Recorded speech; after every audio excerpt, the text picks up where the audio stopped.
সম্মানিত উপস্থিতি, আমরা এই এলাকায় প্রোগ্রাম করেছি, কিন্তু ভাষণ থেকে শুধু নয়, গুলশান বনানী অত্র এলাকার জন্য আমাদের রয়েছে যুগোপযোগী বিভিন্ন ধরনের প্ল্যান আছে।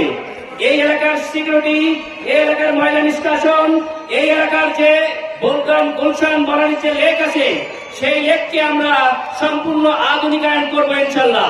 কড়াইয়ের যে বস্তি আছে, এই বস্তিতে শুধু আগুন লাগাই সমাধান নয়, এই এলাকাকে আমরা সম্পূর্ণরূপে বৈজ্ঞানিক ভাবে ইঞ্জিনিয়ারিং প্ল্যানে নিয়ে এসে সেটাতে পানির ব্যবস্থা, পয় নিষ্কাশনের ব্যবস্থা, ফায়ার এক্সটিংশন সবকিছুর ব্যবস্থা করে সত্যিকারের একটি মডেল তৈরি করব।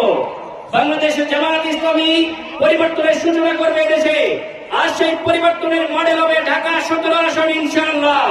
আপনাদের মাধ্যমে দেশবাসীকে আমরা জানাতে চাই, এবং আজকের এই প্রোগ্রাম আপনাদের যে লাল সবুজ, এই লাল সবুজের পতাকা এদেশের প্রত্যেকটা কর্মী ধারণ করে, শুধুমাত্র গুটি কয়েক 1% চাঁদাবাজ ধান্দাবাজদের জন্য এই দেশকে আমরা আর কোন কলোনিতে পরিণত হতে দেব না ইনশাআল্লাহ।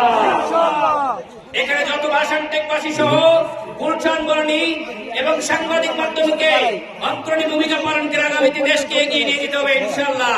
প্রত্যেকটি সচেতন মানুষ আমরা আগামীতে দেশকে এগিয়ে নেওয়ার জন্য অগ্রণী ভূমিকা পালন করবো। আসসালামু আলাইকুম।